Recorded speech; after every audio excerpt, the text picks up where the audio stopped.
Hello नमस्कार, welcome back to my channel self learning. I am doctor Manisha and बात करते हैं टीचर एजुकेशन के बारे में। टीचर एजुकेशन का तात्पर्य होता है शिक्षक शिक्षा, मतलब अगर आप टीचर बनना चाहते हैं तो किस तरह की एजुकेशन आपको प्राप्त करनी है। इसमें हम आज बात करेंगे एलिमेंट्री स्टेज के बारे में, जो कि प्राथमिक कक्षाएं होती हैं। उसके बाद सेकेंडरी यानी कि माध्यमिक, और माध्यमिक के बाद फिर हम हायर मतलब उच्च कक्षाओं के बारे में बात करेंगे।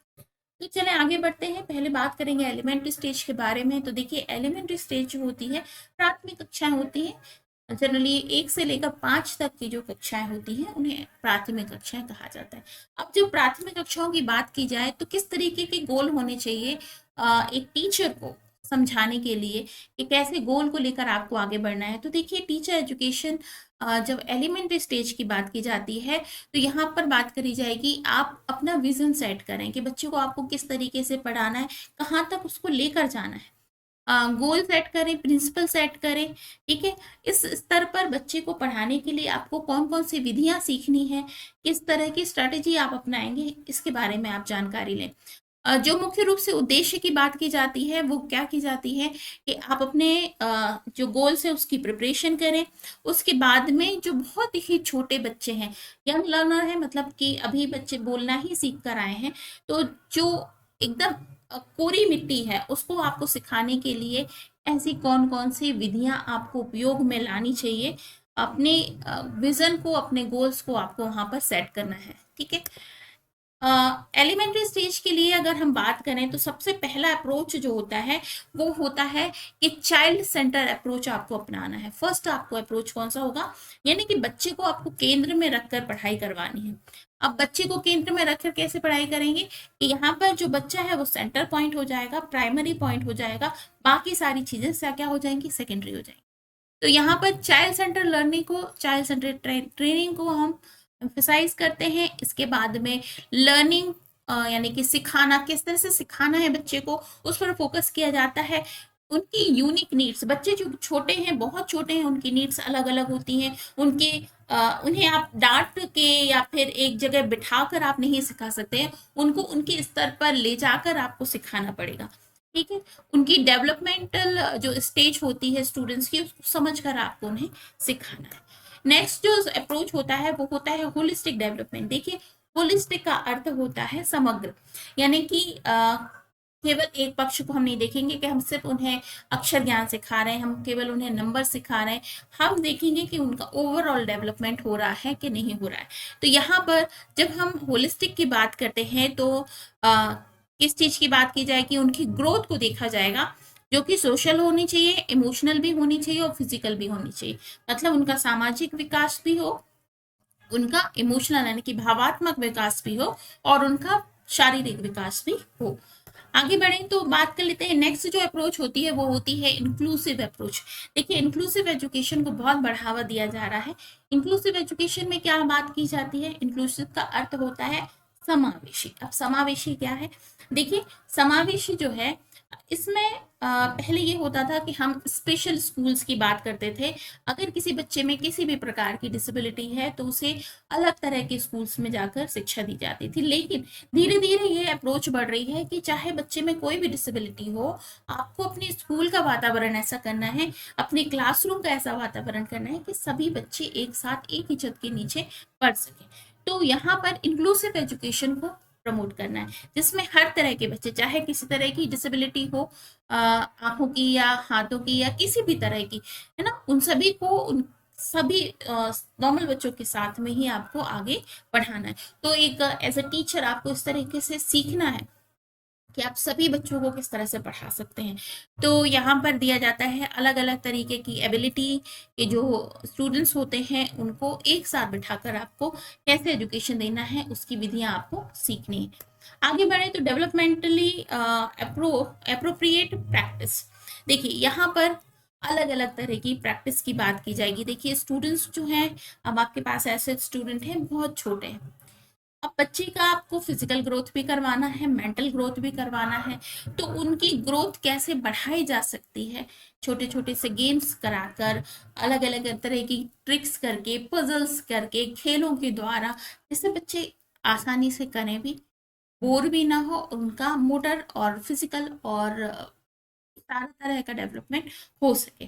ठीक है, तो यहाँ पर क्या किया जाता है, इस तरीके से ट्रेनिंग दी जाती है टीचर्स को ताकि अप्रोप्रिएट मेथड यूज कर सकें, करिकुलम का डिजाइन कर सकें, cognitive emotional and social ability को बढ़ावा दिया जा सके यंग लर्नर्स की।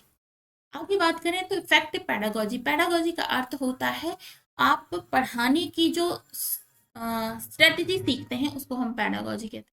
तो कैसे बच्चे को अच्छे से पढ़ाया जा सकता है जबकि आपके पास में बहुत छोटा बच्चा है, तो उसको सीखना बहुत इंपॉर्टेंट होता है। तो इफेक्टिव पैडागोजी होता है मेथड सीखना, एंगेज करना स्टूडेंट्स को, किस तरह से आप एंगेज कर सकते हैं, उनकी जो लर्निंग जर्नी है उसको कितने तरीके से आप इम्प्रूव कर सकते हैं, उसे आगे बढ़ा सकते हैं।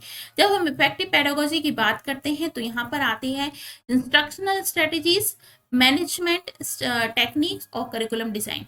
मतलब जो इंस्ट्रक्शन देने हैं आपको बच्चों को वो आपको सीखना है, उन्हें कैसे मैनेज करना है उसे सीखना है, उसके बाद में जो करिकुलम आप पढ़ाएंगे, जिस तरीके का करिकुलम होगा उसको कैसे डिजाइन करना है। आगे बात करते हैं टेक्नोलॉजिकल इंटीग्रेशन।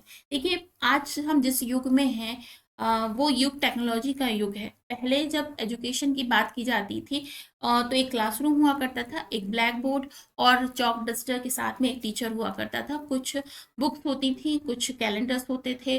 लेकिन अब हम जिस युग में हैं वहाँ पर आपके पास स्मार्ट बोर्ड है, आपके पास में टेक्निकल इक्विपमेंट्स हैं, आपके पास में ऑडियो विजुअल इक्विपमेंट्स हैं, वीडियो लर्निंग हम कर सकते हैं।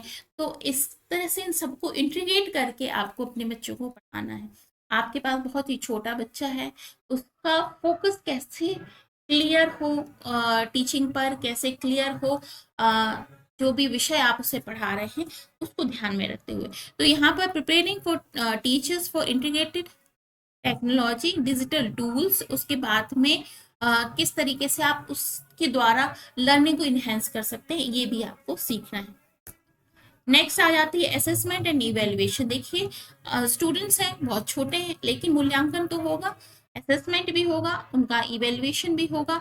तो क्या क्या तरीके हैं इवेलुएट करने के, तो यहाँ पर देखिए जो इवेल्युएशन के लिए होगा, बच्चों का जो मूल्यांकन होगा, खेल खेल में मूल्यांकन होगा, कविता सुनाकर, गाना गाकर, इस तरीके से आप उनका मूल्यांकन करेंगे। तो चाइल्ड फ्रेंडली आपको असेसमेंट करना है कि जो बच्चों को पसंद आए। ठीक है, नेक्स्ट बात कर लेते हैं एथिकल एंड प्रोफेशनल स्टैंडर्ड्स। चाहे हम छोटे स्टूडेंट्स को पढ़ाएं, चाहे हम बड़े स्टूडेंट्स को पढ़ाएं, इंपॉर्टेंट होता है एथिक्स का, वैल्यूज हमारे लिए बहुत इंपॉर्टेंट होती हैं। प्रोफेशनल तरीके से आगे बढ़ना भी बहुत इंपॉर्टेंट होता है। ऐसा नहीं कि हम सिर्फ खेल खेल खेलते ही रह जाएं और उन्हें कुछ सिखाएं नहीं। एथिक्स में उनके बिहेवियर को आपको इम्प्रूव करना है, उनको नई नई जो हैबिट्स हैं उसे आपको सिखाना है। तो एथिक्स सिखाना है आपको, स्टूडेंट्स को प्रोफेशनलिज्म भी सिखाना है और साथ ही साथ में उनको कमिटमेंट भी सिखाना है ना। और आपका भी, आपका एथिक्स होना चाहिए, आपका प्रोफेशनल होना बहुत ज़रूरी है अपने जॉब के प्रति, और आपका कमिटमेंट भी बहुत ज़रूरी है। इन सब को आपको अपने अंदर भी लाना है, बच्चों को भी सिखाना है। इसके बाद में आता है कल्चरल एंड कॉन्टेक्चुअल रेलेवेंस। देखिए इंपॉर्टेंट बात हो जाती है, जैसे कि अलग अलग कल्चर के बच्चे होते हैं जो आपकी क्लास में होते हैं, तो आपको उन्हें अपनी सांस्कृतिक जो गतिविधियां हैं उससे भी परिचय कराना है। ठीक है, तो यहाँ पर टीचर्स को इस तरह से प्रोग्राम बनाना चाहिए ताकि वो कल्चरल और लिंग्विस्टिक और कॉन्टेक्चुअल डाइवर्सिटी को स्टूडेंट्स को सिखा सके, उसका ध्यान भी केंद्रित कर सके, ताकि आगे जाकर उनका गोल निश्चित हो और वो अपने गोल पर आगे बढ़ पाए। इसके बाद में जो लर्निंग है वो एक तरह से लाइफ लॉन्ग लर्निंग होती है। वैसे भी कहा जाता है जो लर्निंग है वो बूम टू टूम चलती है। मतलब अगर हमने आज कुछ सीखा है तो ऐसा मतलब नहीं है कि हमने कोई डिग्री ले ली तो हमारी लर्निंग फिनिश हो गई, हमारी लर्निंग कंटिन्यूसली चलती रहती है। तो यहाँ पर promoting the idea that teachers themselves are life long learners, teacher जो होते हैं वो भी एक तरह से हमेशा अपनी लर्निंग को आगे बढ़ाते रहते हैं। तो जब हम पढ़ रहे हैं टीचर एजुकेशन, आगे जाकर हम टीचर बन भी जाएंगे, तब भी हम एक लर्नर ही पहले रहेंगे। ठीक है। तो continuously improving their knowledge and skills adopt the two changing educational landscape. अपनी स्किल्स को लगातार आपको इन्हेंस करना है, बढ़ाना है, ताकि आप अपनी एजुकेशनल जो आपकी जर्नी है उसमें फर्दर आप आगे बढ़ते रहें। Research and evidence based practice, यहाँ पर बात करनी है आपको कि जो जो भी हम टीचिंग कर रहे हैं या हम जो भी आगे जाके पढ़ाएंगे वो एक तरह से एविडेंस बेस्ड होनी चाहिए।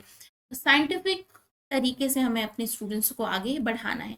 यहाँ पर आ जाती है encouraging teachers to use research evidence based practice to inform their teaching method. अब एविडेंस क्या होता है? जब भी हम कुछ पढ़ा रहे हैं तो उस पढ़ाने का साक्ष्य हमको साथ में रखना है, तथ्य हमको साथ में रखना है, ताकि जब बच्चे क्वेश्चन करेंगे, क्वेश्चनिंग बहुत इंपॉर्टेंट होती है, जब स्टूडेंट्स क्वेश्चन करेंगे तो हम उनका तथ्यात्मक रूप से आंसर कर पाएंगे। तो जो भी आप पढ़ रहे हैं उसको बहुत ही आसानी से, बारीकी से तथ्यों को लेकर आपको पढ़ना है, ताकि उसी तरह से स्टूडेंट्स को पढ़ा सकें। ठीक है। जब हम एविडेंस बेस्ड प्रैक्टिस की बात करते हैं तो यहाँ पर आ जाता है क्वेश्चन, फिर सोर्स, फिर फाइंड, फिर देखते हैं इवेल्युएट, फिर आती है कंबाइन, फिर शेयर, फिर अप्लाई। मतलब ये साइकिल लगातार चलती रहती है। जब आपसे कोई क्वेश्चन किया जाता है तो उसके पीछे का सोर्स भी आपको बताना पड़ता है, और उसके बाद में क्या फाइंडेंस है, किस तरह से इवेल्युएट किया, ये भी समझाना होता है। इसके बाद में आता है कोलेबोरेशन एंड कम्युनिकेशन। देखिए बहुत ज़्यादा यूज होने वाला शब्द हो गया है आजकल कोलेबोरेशन। तो यहाँ पर कोलेबोरेशन किसका किसका होना है? पेरेंट्स का और टीचर्स का। ठीक है। क्योंकि आपका जो बच्चा है जिसको आप पढ़ा रहे हैं बहुत छोटा है, तो पेरेंट्स जो होंगे उनका जो इन्वॉल्वमेंट है वो बहुत ही प्रत्यक्ष होगा। ठीक है। तो यहाँ पर आपको अपने जो भी स्टूडेंट्स हैं उनके पेरेंट्स के साथ कोलेबरेट करना है, उनके केयर गिवर्स जो हैं, जो उनकी देख रेख करते हैं, उनके साथ कोलेबरेट करना है। The community to create supportive and nurturing the learning environment. मतलब बच्चे को नर्चर करना है, नर्चर करने के साथ में उनको सपोर्टिव एनवायरनमेंट प्रदान करना है। तो वो अकेले आपसे नहीं होगा, अकेले पेरेंट्स से नहीं होगा, दोनों लोग मिलकर ही उनका बहुत अच्छे से देखभाल करके उनको आगे बढ़ा सकते। Support and resources. अब यहाँ पर सपोर्ट बढ़ाना बहुत जरूरी होता है। किस तरीके का support? Professional development and necessary resources effective in the classroom. ठीक है। तो आपको सुनिश्चित करना है कि शिक्षकों को कक्षा में प्रभावी होने के लिए चल रहे समर्थन, व्यवसायिक विकास और आवश्यक संसाधन पहुंच सके।